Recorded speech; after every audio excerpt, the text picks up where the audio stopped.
et théories les plus folles sont redoutées. On parle d'une explosion de toutes les centrales sur la côte et d'une dispersion massive de la radioactivité.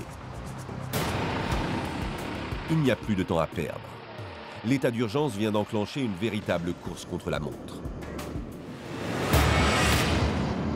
Nous sommes dans le nord-est du Japon, dans une région où près de 7000 personnes travaillent à décontaminer une terre anormalement radioactive.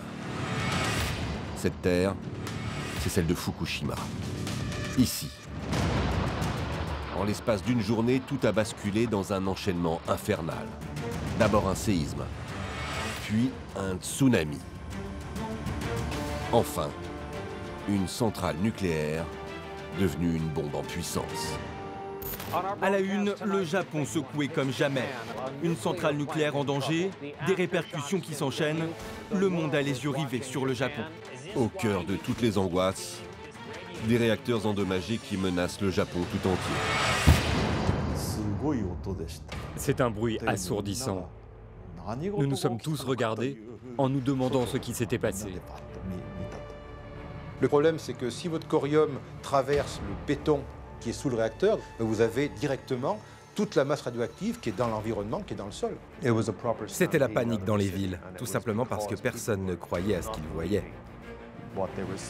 Comment ce 11 mars 2011, ce pays symbole de modernité et de haute technologie, a-t-il pu basculer dans un scénario terrifiant? Comment les systèmes de sécurité de la centrale ont-ils lâché les uns après les autres? Dans l'enceinte de confinement, la vapeur s'accumule. La pression augmente à tel point que ça peut exploser. Comment un manque d'organisation a-t-il précipité la catastrophe? Ils se rendent compte qu'ils n'ont pas les câbles électriques suffisamment longs pour aller rétablir le courant. Grâce aux témoignages de survivants, nous allons découvrir minute par minute ce qu'il s'est passé à l'intérieur même des murs de la centrale. C'est un état de guerre. C'est une armée en siège qui essaye de reprendre le contrôle. Mais aussi dans la zone d'évacuation. Le monde était sans dessus dessous. Je me suis dit au fond de moi qu'on ne pourrait plus rentrer. Experts et scientifiques vont nous raconter ces jours où une partie du Japon a failli disparaître. Fukushima, une catastrophe hors de contrôle.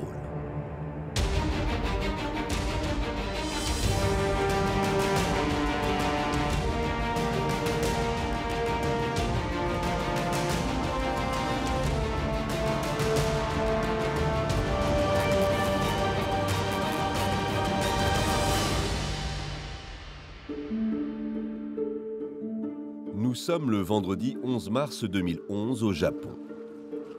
C'est une journée tout à fait normale pour les 127 millions de Japonais. Le ciel est bleu et le soleil brille.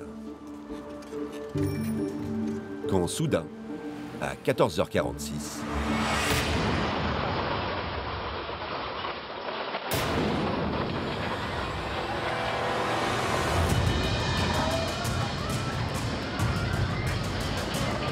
la Terre tremble sans discontinuer pendant de longues minutes. Personne ne le sait encore, mais le Japon est frappé par le plus fort séisme jamais enregistré dans l'archipel. Le séisme de Fukushima, c'est une magnitude 9. La comparaison qu'on a, c'est les deux bombes nucléaires de la fin de la Deuxième Guerre mondiale. À magnitude 5, c'est à peu près une bombe type Hiroshima. On est, en termes d'énergie, un peu plus de 10 000 fois plus puissant.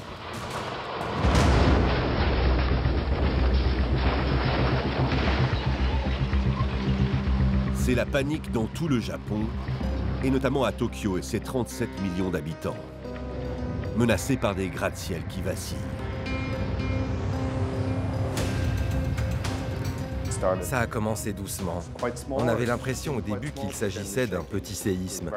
Mais ensuite, ça a tremblé beaucoup, beaucoup plus fort et pendant longtemps. C'est ce qui caractérise ce séisme, long et fort. J'ai vraiment pensé que la station de métro où je me trouvais allait s'effondrer et nous tomber dessus. Un tremblement de terre de 2 minutes 30, suivi par de nombreuses répliques.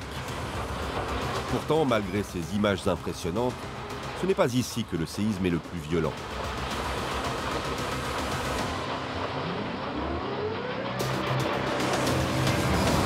Son épicentre est situé à 380 km de là, au nord-est des côtes.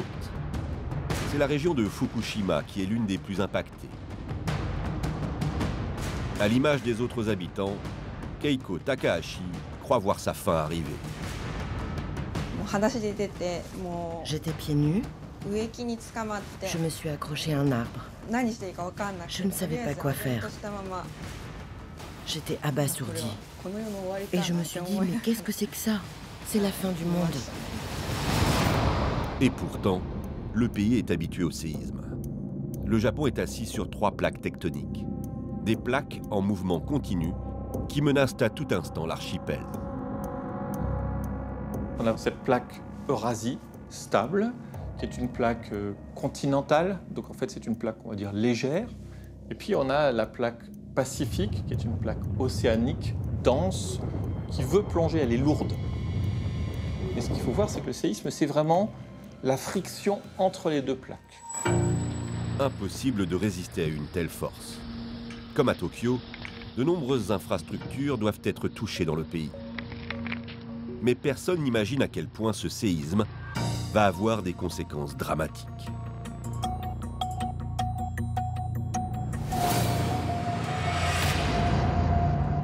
Même si les installations les plus sensibles bénéficient de systèmes antisismiques très performants, les scientifiques sont vigilants. Leur crainte majeure, les centrales nucléaires. Si l'un des 54 réacteurs répartis le long de la côte était touché, cela pourrait être une catastrophe. Une centrale en particulier inquiète les autorités, celle de Fukushima justement.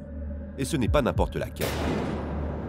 La centrale de Fukushima Daiichi est la plus importante du pays. Elle fournit 10% d'électricité à tout le Japon. Il y a 6 réacteurs sur le site de Fukushima, donc c'est un gros site nucléaire, et donc il y a en fonctionnement 3 réacteurs. Sur les 6 réacteurs de Fukushima Daiichi, 3 fonctionnaient au moment du séisme. Ont-ils été endommagés? Normalement, leur système de sécurité devrait les avoir protégés. Le Japon est un pays situé dans une zone sismique, et donc le fait d'implanter des installations nucléaires nécessite de les dimensionner, c'est-à-dire de faire en sorte qu'elles puissent résister au séisme. Mais quand on dit résister au séisme, la question c'est à quel séisme? Ces sécurités, Hideki Yagi les connaît bien. Il travaille pour TEPCO, l'entreprise qui gère la centrale. Quand un tremblement de terre frappe fort, il y a un système appelé Scrum qui fait arrêter la centrale. La centrale Fukushima Daiichi a également ce système.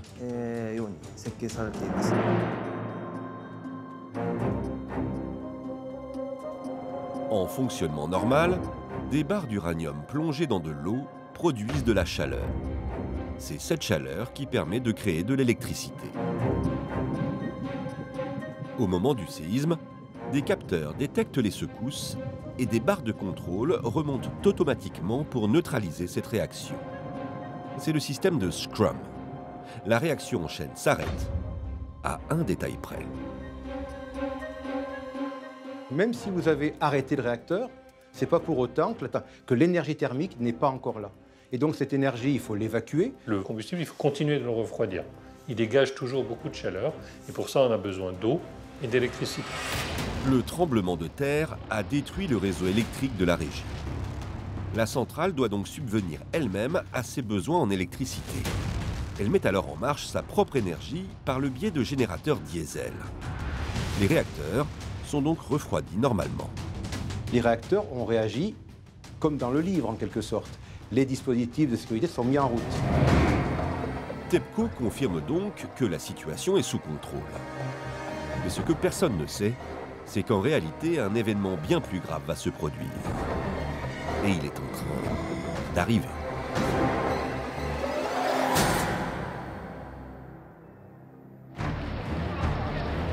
« 15 heures. 13 minutes après le déclenchement du séisme. Toutes les chaînes de télévision arrêtent leur programme. Le pire est en train de se produire. Nous attendons une vague de 3 mètres de hauteur. Le tsunami se rapproche. Évacuez immédiatement. Lors du séisme, une masse d'eau colossale s'est formée. Le système se charge, et puis au moment où le séisme se produit, eh ben, on relâche la tension. Et on donne littéralement, la plaque du dessus se dédéforme, et c'est comme un piston. Vous donnez un grand coup dans l'eau, et donc vous générez une onde, une vague, qui se propage dans l'océan. Depuis les hélicoptères, les médias réalisent qu'en réalité, la vague ne mesure pas 3, mais 10 mètres de hauteur. Et le monstre se rapproche dangereusement des côtes japonaises. L'une des premières communes qui va être touchée se nomme Futaba, une petite ville côtière. Katsutaka Hidogawa est le maire. De seconde en seconde, il comprend que la situation est inédite. À Futaba, même si on annonçait un grand tsunami, on n'avait eu jusqu'ici qu'un tsunami de 6 mètres. Les prévisions disaient que la vague serait sans doute de 3 mètres. Moi, dans ma tête, j'avais prévu que la vague serait de 6 mètres. Et finalement, on nous a dit que ce serait une vague d'une taille exceptionnelle, de plus de 10 mètres.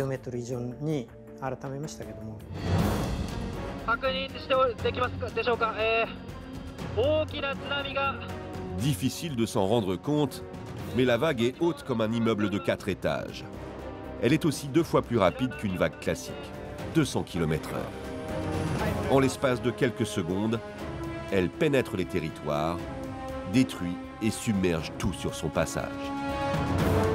À cet instant, le journaliste David McNeil est devant son poste de télévision. Il assiste en direct au désastre. À ce moment-là, je comprends que quelque chose de beaucoup plus grave que le tremblement de terre est en train de se passer. Les tsunamis qui frappent les régions côtières sont extrêmement destructeurs et mortels. Contrairement à Tokyo, les maisons, les immeubles le long des côtes ne sont pas construits pour faire face aux catastrophes naturelles. J'ai regardé par la fenêtre vers l'est, vers la mer, et j'ai vu la vague de tsunami approcher. Elle n'était plus très loin de la mairie. C'était incroyable. Pour être franc, moi non plus, je ne savais pas quoi faire à ce moment-là.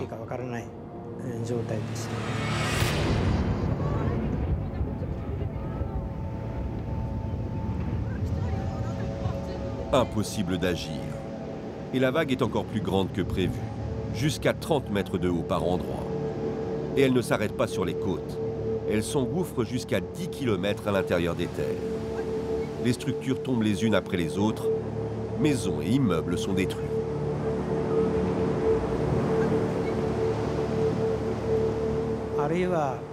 Dans le tsunami, il y a eu des incendies, des maisons qui brûlent. J'ai vu des scènes comme ça au milieu de ce désespoir. Je ne veux plus jamais voir des scènes pareilles.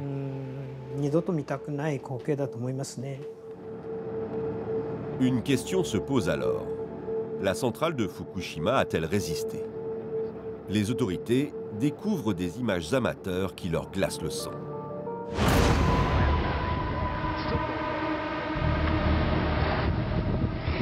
Cette vidéo montre la puissance de la vague submergeant la centrale de Fukushima, ici, au centre de l'image. Après le séisme puis le tsunami, c'est une catastrophe nucléaire qui se profile. La centrale nucléaire est noyée sous 15 mètres d'eau. Donc ça veut dire de nombreux dégâts matériels sur des cuves, mais ça veut dire aussi que les diesels de secours qui généraient l'électricité étaient dans les sous-sols, sont noyés, ne sont plus disponibles. Il n'y a plus d'électricité sur le site de la centrale nucléaire. S'il n'y a plus d'électricité de secours générée par les moteurs diesel, alors il n'y a maintenant plus rien pour refroidir et contrôler les réacteurs. Il n'y a même plus de lumière pour éclairer les lieux. On n'entend plus rien. Il fait tout noir. Il fait tout noir. C'est silencieux alors qu'il se passe quelque chose de grave. Aucun son. C'est tellement inquiétant. C'est de nombreux capteurs qui servent à connaître l'état de la centrale, la pression, la température, qui sont plus disponibles. Et donc en plus, on n'a pas d'informations, ou très peu d'informations, sur l'état des réacteurs. Qu'est-ce qui se passe à l'intérieur? Personne ne sait. Le scénario catastrophe redouté par les autorités serait que les 3 réacteurs non refroidis montent en température, cèdent sous le coup de leur propre chaleur et libèrent des éléments radioactifs. À ce stade, c'est le réacteur numéro 1 de conception plus ancienne qui présente le plus de dangers. Dans l'enceinte de confinement, la vapeur s'accumule. La pression augmente. Et si on ne contrôle pas bien, la pression est telle que ça peut exploser. Les ingénieurs le savent. Si le réacteur entre en fusion et explose, c'est toute une région qui pourrait être condamnée. Désormais, à Fukushima, tous les regards sont tournés vers un dernier système de sécurité, les condensateurs. Ce système fonctionne sans électricité. Il récupère la vapeur d'eau générée par le réacteur.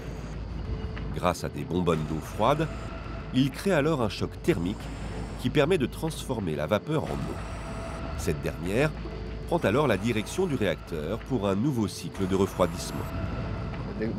C'est un système très bien pensé, où une circulation naturelle fonctionne tant que c'est bien fermé. Ça permet de temporiser un peu, mais ça n'est pas possible à long terme.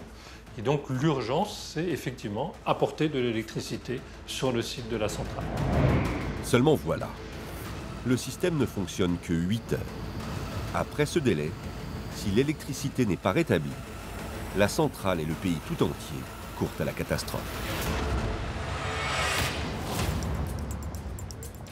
Tokyo, 16h46. 2 heures après le séisme, la situation prend une nouvelle tournure, beaucoup plus grave. Alerté par l'entreprise, le gouvernement japonais, par le biais de son Premier ministre, décrète l'état d'urgence pour la première fois de l'histoire du Japon.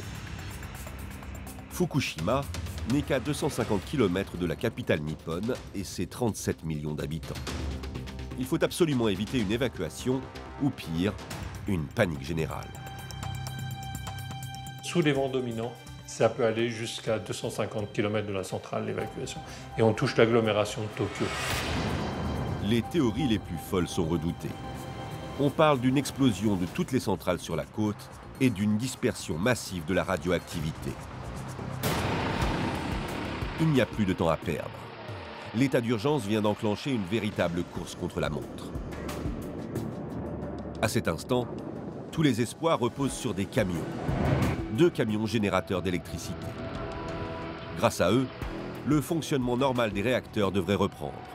Mais aucun protocole n'a été prévu à l'avance, ce qui engendre des conséquences désastreuses et à peine croyables. Les camions mettent un certain temps à arriver, et quand ils arrivent le soir à la centrale de Fukushima Daiichi, ils se rendent compte qu'ils n'ont pas les câbles électriques suffisamment longs pour aller rétablir le courant dans les centrales et assurer le refroidissement. Livrés à eux-mêmes, les travailleurs font avec les moyens du bord. Ils utilisent tout ce qui est à leur disposition. Face à l'urgence de la situation, les solutions les plus folles sont imaginées pour obtenir un peu d'électricité, jusqu'à utiliser des batteries de voitures. Au bout d'un moment, il y a même eu un appel en disant les batteries de voitures sont à plat, il va falloir envoyer une équipe pour en chercher, on va récolter tout l'argent sur le site pour aller acheter des batteries de voitures. C'est complètement fou. Quand on est TEPCO, l'entreprise la plus riche du Japon, on peut aller chercher les batteries de voitures en disant on payera plus tard. Yoshiro Abe est spécialisé dans la sécurité des centrales nucléaires. En pénétrant dans le QG où sont réfugiées toutes les équipes d'intervention, il comprend que la situation est très grave. La radioactivité est partout. On entre, on laisse la porte ouverte et on ouvre la deuxième porte. Et là, on se fait engueuler avec force. Fermez la porte! Fermez la porte! C'est à ce moment-là que j'ai réalisé à quel point la situation était grave. Jusque-là, on n'avait jamais vécu ça. À 56 ans, Yoshiro Abe va travailler sans relâche. Sa mission, pomper l'eau des réservoirs. Les camions générateurs vont ensuite envoyer des tonnes d'eau au cœur du réacteur pour le refroidir. Comme le montrent ces images tournées par les pompiers, le plan d'attaque se fait là encore dans l'improvisation la plus totale. Un seul objectif, apporter de l'eau pour refroidir le réacteur numéro 1. À ce moment, on nous demande d'aller avec notre camion au réservoir qui se trouve près du réacteur numéro 3.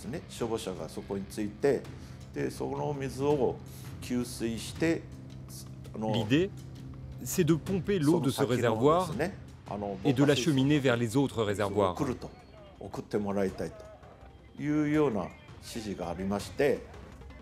Alors nous avons relié nos tuyaux pour acheminer 40 tonnes d'eau vers le réacteur qu'il fallait refroidir. Mais Yoshiro Abe et ses collègues rencontrent un problème qui va les contraindre à stopper les opérations.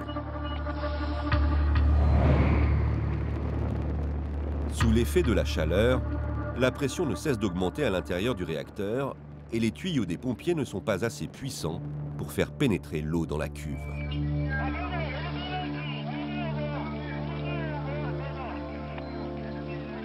Leur enjeu est là, c'est d'arriver à trouver le bon équilibre de pression qui permettra que l'eau rentre à l'intérieur, que l'eau arrive sur le combustible pour le refroidir.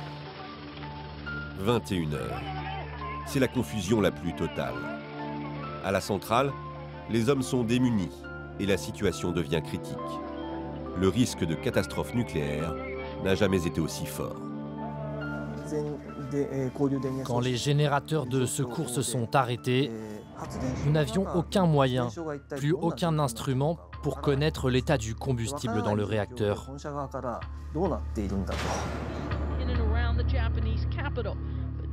Une zone d'évacuation est décrétée. Quiconque vit à moins de 3 km de la centrale doit immédiatement quitter les lieux. Et ce n'est qu'un début. Le lendemain, 12 mars, 6h14. Le Premier ministre Naoto Kan décide sans plus attendre de se rendre sur le site accompagné du responsable de l'autorité de sûreté nucléaire, M. Haruki Madarame. Il profite du trajet en hélicoptère pour le questionner. Dans l'hélicoptère, il demande si une explosion peut se produire ou pas. Et là, M. Madarame répond qu'il n'y a pas de crainte à avoir, car il n'y a que de l'azote dans l'enceinte de confinement, un gaz non combustible. Il assure que l'explosion des réacteurs est impossible. Pendant ce temps, à la centrale, les ingénieurs assistent impuissants à la montée en pression du réacteur numéro 1. Si rien n'est fait pour libérer de la pression, son enveloppe pourrait rompre et son contenu ultra radioactif se libérer. Cette fois, ils n'ont plus le choix. Ils doivent ouvrir des vannes situées en partie haute du réacteur. Mais ils savent que les conséquences seront tragiques. Ils vont libérer des gaz radioactifs. On préfère avoir un rejet contrôlé plutôt que de risquer l'explosion de ce dernier rempart, qui est l'enceinte de confinement. C'est impensable d'autoriser de faire échapper des particules dangereuses vers des agglomérations situées dans les environs proches. Mais la situation est tellement critique. S'ils ne prennent pas cette décision, bien pire pourrait arriver. Comme le montrent ces images prises à l'intérieur de la centrale, l'absence d'électricité empêche les ingénieurs d'ouvrir la vanne à distance. Il n'y a plus qu'une solution, et elle est très dangereuse.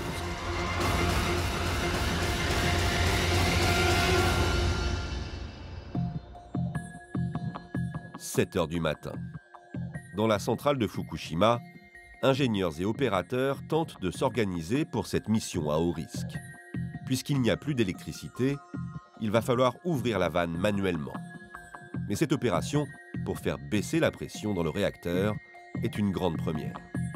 Personne ne savait sur place comment ouvrir manuellement une vanne, donc il y a consultation des documents techniques pour essayer de comprendre Comment on fait pour ouvrir une vanne de façon manuelle? Il y a des plans spécifiques pour chaque chose et il y en a vraiment beaucoup. Je vous affirme que c'est impossible de tout avoir en mémoire. Je pense qu'il cherchait dans les plans comment étaient reliés les conduits pour savoir quelle vanne ouvrir ou quel circuit relier pour pouvoir remettre en marche telle ou telle machine. Imaginez, il regardait ces plans dans le noir à la seule lumière de la lampe torche. Il n'y a pas d'autre choix. Mais se rendre sur place, c'est s'exposer à des doses radioactives potentiellement mortelles. Un danger qui n'arrête pas les employés de la centrale.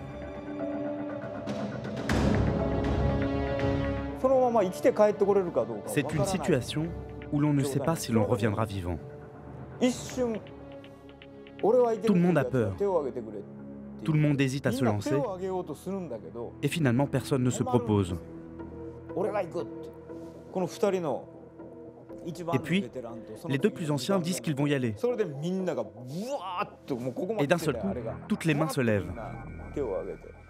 Laissez-moi y aller. Je vais y aller. C'est une explosion de réaction.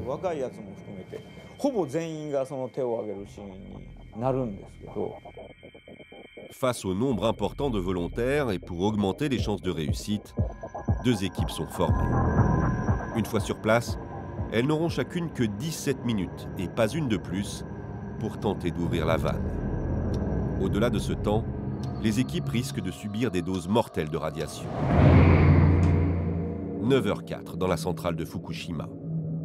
Équipée de combinaisons étanches et de bouteilles d'oxygène, la première équipe quitte le QG sécurisé. Mais sur le chemin, elle est très vite freinée par les gravats issus du tremblement de terre et du tsunami. Résultat, les techniciens ne parviennent même pas à atteindre la vanne.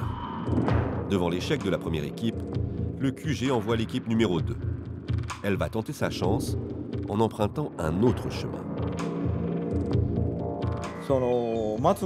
Il traverse un long couloir qui mène au réacteur, mais avec le tsunami, il y a plein d'eau. Il y a des poissons morts, amenés là par la vague. Ils avancent donc là-dedans, dans l'obscurité, à la lumière des lampes torches. Ils arrivent au réacteur. Ils ouvrent une porte, puis la referment. Jusque-là, c'était encore le monde des vivants. Mais à partir de cet instant, on pénètre vraiment à l'intérieur du réacteur. Et c'est le monde de la mort. Maintenant, il faut ouvrir la vanne manuellement. Mais si l'on meurt avant, à cause des radiations, c'est tout simplement la fin du Japon. Mais finalement, l'équipe numéro 2 parvient jusqu'à la vanne. C'est la libération. Il crie d'une énorme voix « J'ouvre !» En une fraction de seconde, il voit l'aiguille de température baisser. Il se jette alors sur son collègue et lui dit en criant « Regarde, regarde, 25 degrés !» Voilà, c'est comme ça qu'on a ouvert le conduit qui a sauvé le Japon.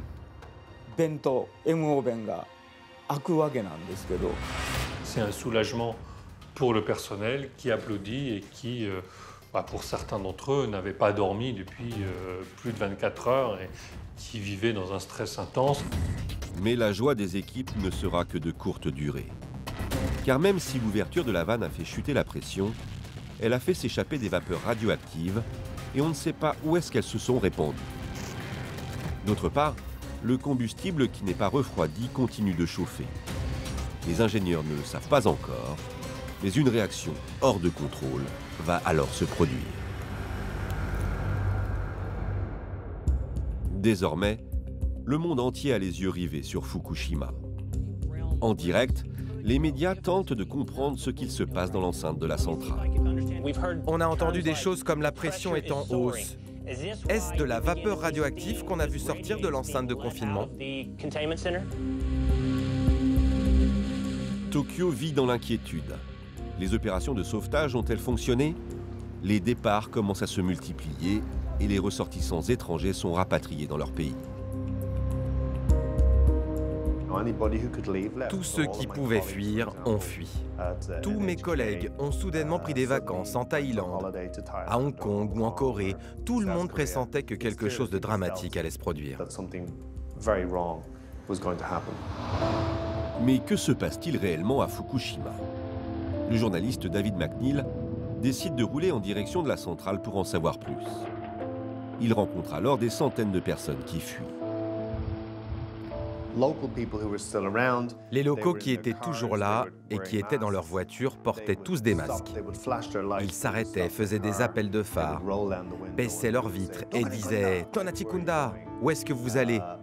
Ils étaient nombreux à posséder leur propre compteur pour mesurer les radiations. Je leur ai demandé à combien on en était et on m'a répondu 60 microsieverts, ce qui est vraiment très élevé. Vous n'avez vraiment pas envie de rester là trop longtemps.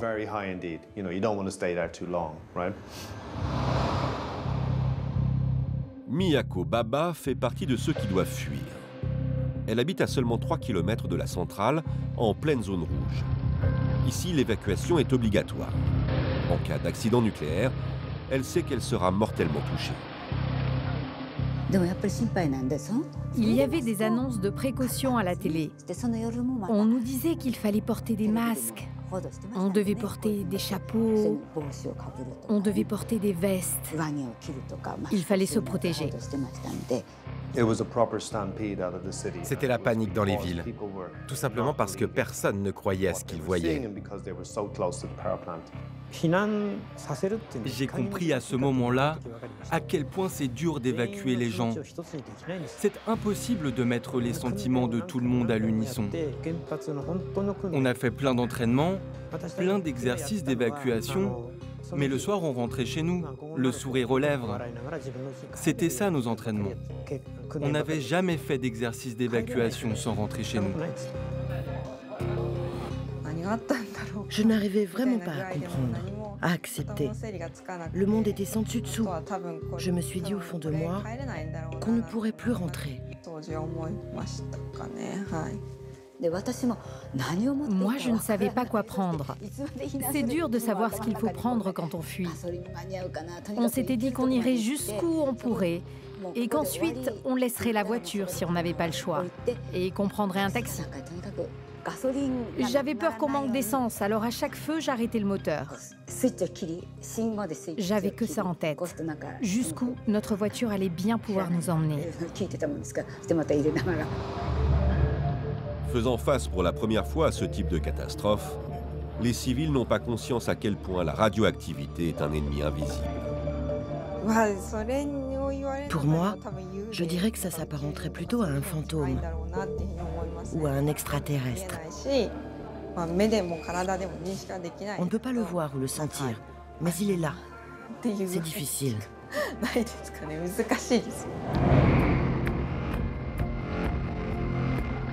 Il faudrait des équipements spéciaux pour stopper les radiations qui traversent le corps. La fuite est malheureusement la seule réaction possible. Mais quand certains partent vers des zones protégées, d'autres pensent se retrouver en lieu sûr, alors qu'ils sont en réalité hautement exposés. D'autant que le pire est encore à venir.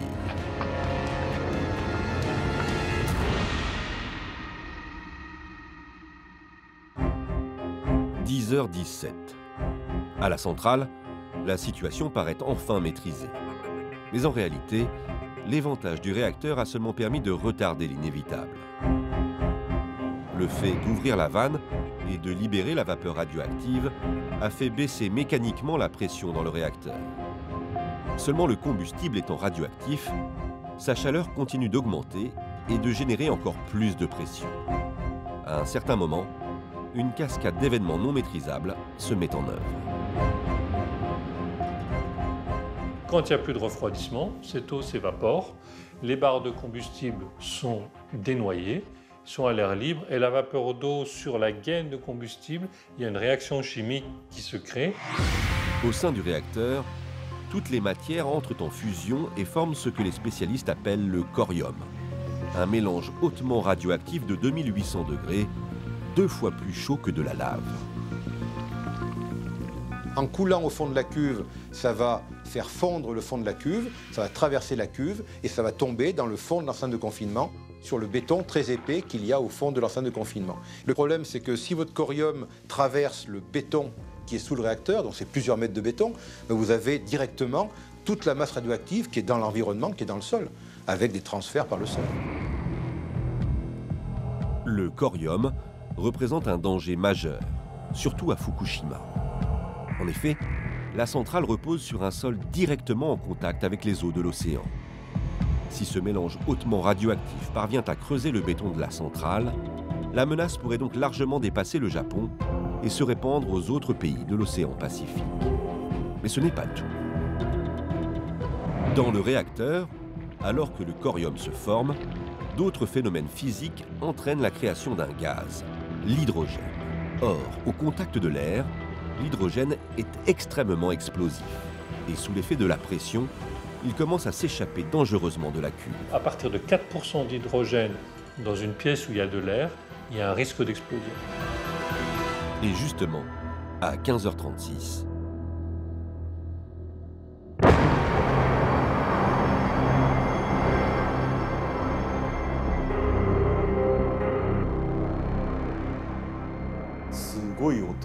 c'est un bruit assourdissant. Le quartier général ne se situe pas très loin du réacteur numéro 1. Alors à cet instant, on se regarde et on se demande ce qui s'est passé.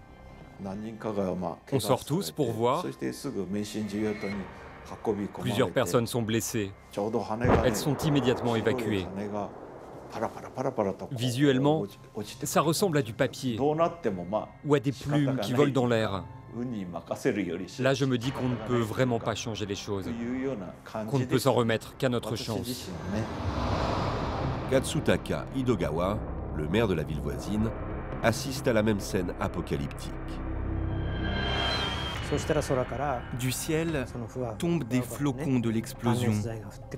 Je n'avais jamais imaginé ça. Des particules de l'explosion qui volent. Je me suis demandé à quel point on allait être exposé aux radiations. Je me suis demandé quand on allait mourir. J'étais pétrifié. Tout le monde à ce moment-là était totalement muet. Et puis après, j'ai repris le dessus et je me suis concentré sur l'évacuation. J'ai dit à tout le monde de rentrer dans les bâtiments.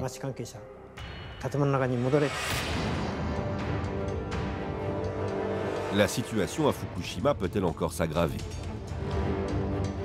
À la centrale, personne n'avait imaginé que le réacteur numéro 1 puisse exploser. Désormais, tout le monde n'a qu'une seule crainte, une fusion dans les deux autres réacteurs.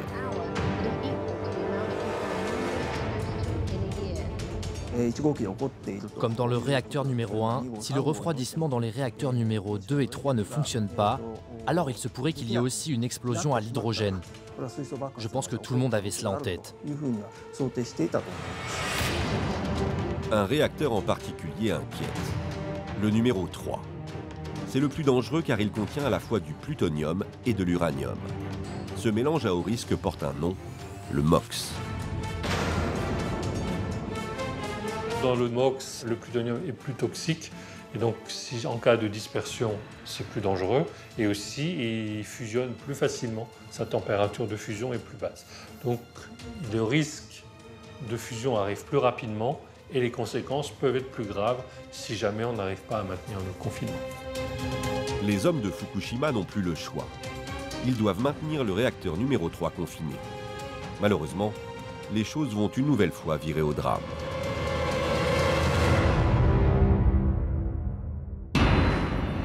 Nous sommes 3 jours après le tsunami qui a dévasté une partie du Japon. Tous les regards sont tournés vers la centrale nucléaire de Fukushima. 3 jours après l'explosion de son premier réacteur, tout est désormais possible.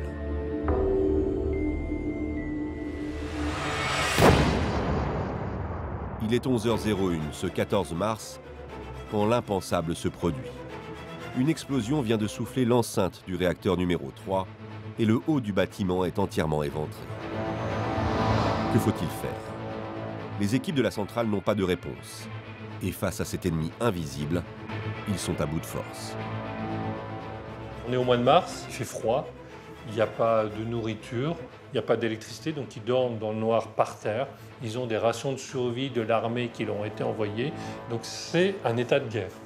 C'est une armée en siège qui essaye de reprendre le contrôle.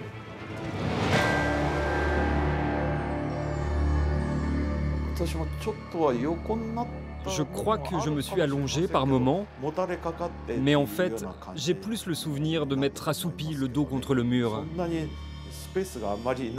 Il n'y avait vraiment pas beaucoup d'espace. Et on était très nombreux. Donc, je me suis glissé là où il y avait un peu de place. En fait, on s'est tous reposés comme on a pu.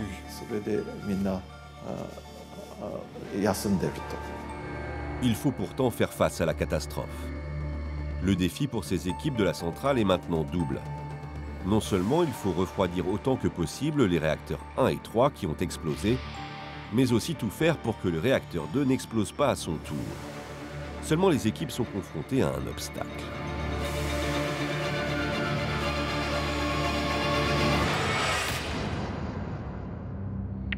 Après 4 jours de lutte acharnée, il n'y a quasiment plus d'eau pour refroidir les réacteurs. Il ne reste alors plus qu'une seule solution. Exploiter l'immense ressource située aux abords de la centrale. L'eau de l'océan Pacifique. Mais il y a un problème. Cette solution n'a jamais été tentée. Quelles vont être les conséquences? Personne ne le sait. Ça, c'est une des questions que va poser le Premier ministre dans sa cellule de crise. La question est posée aux responsables de la sûreté nucléaire. Quand on lui demande s'il n'y a pas un risque dans le réacteur avec l'injection d'eau de mer, il répond, en digne scientifique, qu'il n'y a pas de risque zéro. Même si c'est une probabilité infime, ce n'est pas impossible. Seulement les autorités, elles, sont inquiètes. Dans une sorte de téléphone arabe, lorsque l'information arrive au niveau du Premier ministre, cela devient un vrai risque et il faut tout arrêter. Le directeur de Fukushima, lui, est démuni, mais il sait qu'il n'a pas d'autre choix. Son siège n'était pas favorable. En se disant, bop, mettre de l'eau de mer, qu'est-ce qui va se passer? La situation n'était pas claire. Le chef de centrale a dit, au point où j'en suis, j'ai plus que ça. Le directeur de la centrale anticipe alors l'interdiction d'envoyer l'eau de mer. Et chose incroyable, d'autant plus au Japon, il décide de désobéir à sa hiérarchie. Il se dirige vers la salle de communication, cache la caméra de surveillance avec son dos et dit « Hey, il va sans doute y avoir un ordre pour interrompre l'injection d'eau de mer, émanant de la direction. » Quoi? Qu'est-ce qu'on va faire? C'est la fin du Japon. Écoute-moi bien, quand l'ordre va arriver, je vais te le répéter, mais ne l'applique pas. Je te répéterai l'ordre d'interruption, tu n'auras qu'à me dire « entendu ». Il faut juste que du point de vue télévisuel, ils comprennent que l'ordre a bien été reçu et appliqué. Mais en réalité, on ne fait pas ce qu'ils disent. On continue l'injection d'eau de mer.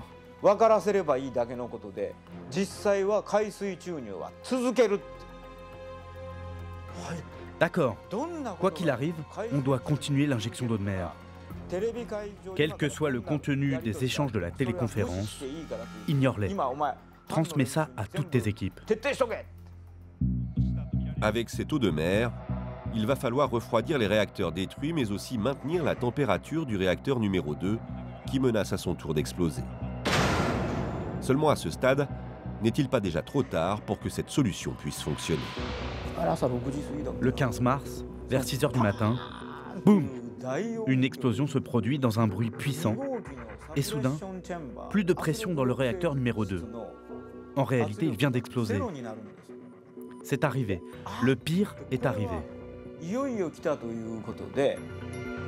Finalement, l'impossible s'est produit. Les 3 réacteurs ont fini par exploser. Et ce n'est pas terminé. L'enchaînement tragique va continuer.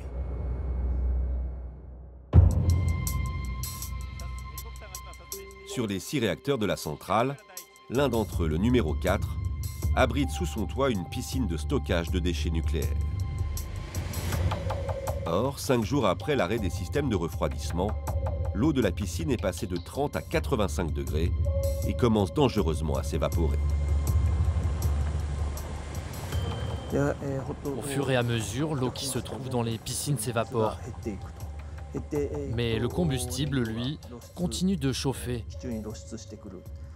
Conséquence, la température augmente encore. On n'a pas vraiment d'idée précise ni sur le moment, ni sur la température exacte où les choses peuvent basculer. La seule chose dont on est sûr, c'est qu'avec la chaleur, des particules radioactives se forment dans l'air. Et bien sûr, le risque majeur, c'est que ces particules s'échappent du bâtiment. Quand vous travaillez dans le nucléaire, vous devez penser à ce genre de choses. Tous les paramètres doivent être pris en compte. Nous imaginons ce qu'il y a de pire. Si on ne maîtrise plus le refroidissement de la piscine, là, c'est un scénario encore beaucoup plus grave que la fusion du cœur. Accident après accident, la radioactivité ne cesse d'augmenter sur le site. Les travailleurs sont désormais exposés à des doses qui dépassent l'entendement.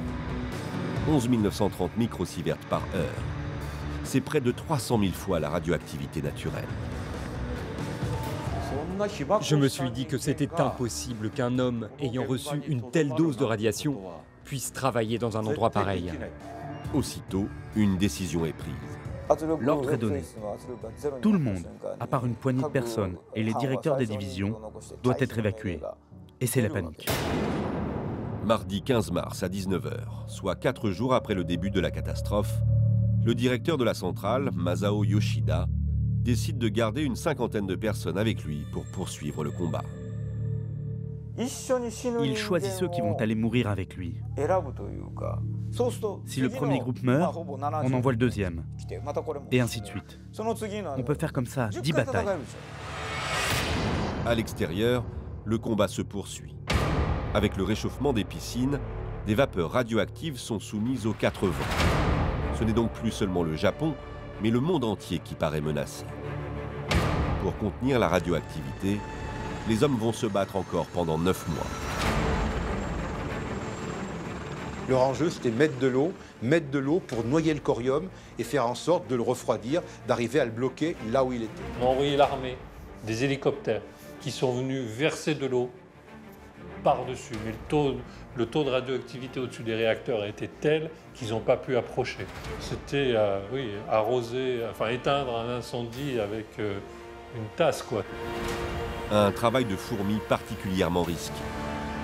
Au-dessus des réacteurs, les pilotes n'ont qu'une fraction de seconde pour déverser l'eau. Au total, plus de 5000 hommes auront livré combat au front de Fukushima pour finalement parvenir à calmer le feu de cette centrale devenue un enfer nucléaire.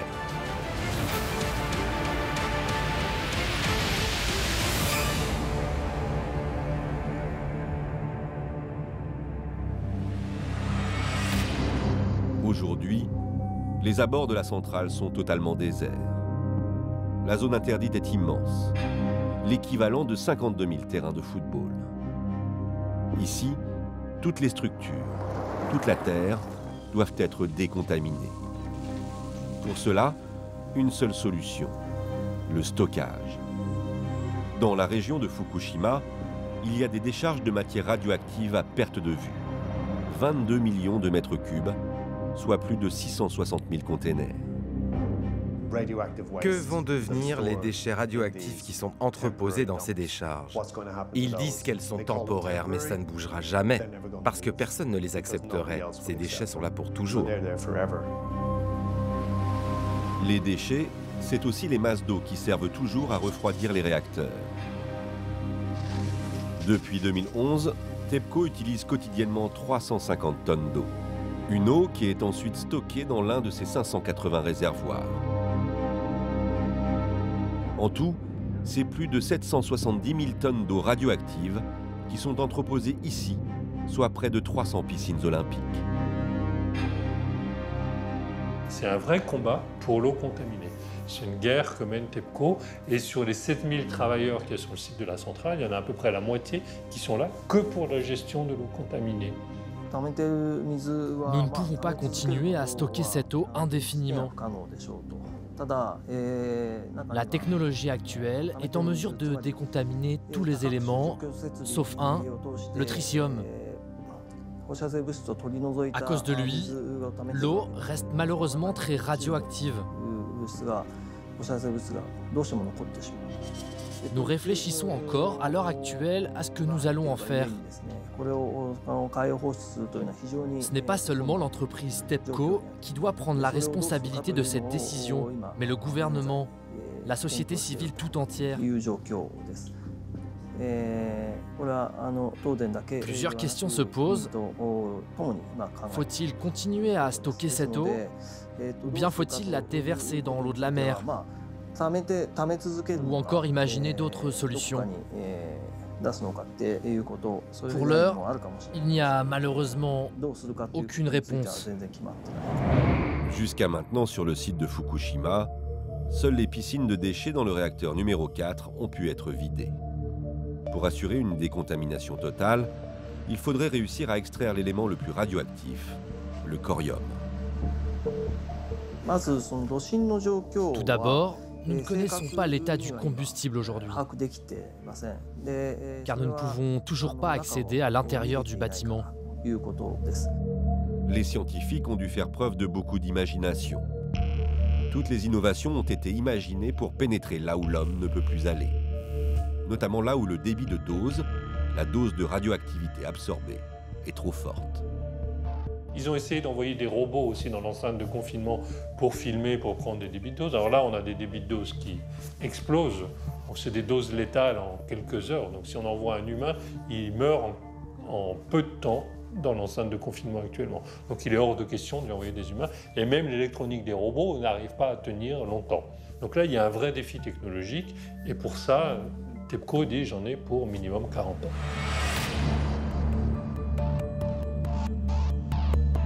Un processus estimé entre 200 et 400 milliards d'euros. Mais c'est surtout au niveau de la santé que les dégâts sont les plus graves. On estime que 32 millions de Japonais ont été exposés à cette radioactivité et on craint 10 000 cas de cancer dans les 10 prochaines années, rien que dans la zone contaminée. C'est 200 fois plus qu'en temps normal. Il faudra encore des centaines d'années pour que cette terre ne porte plus les stigmates de la catastrophe qui reste encore à l'état actuel, hors de contrôle.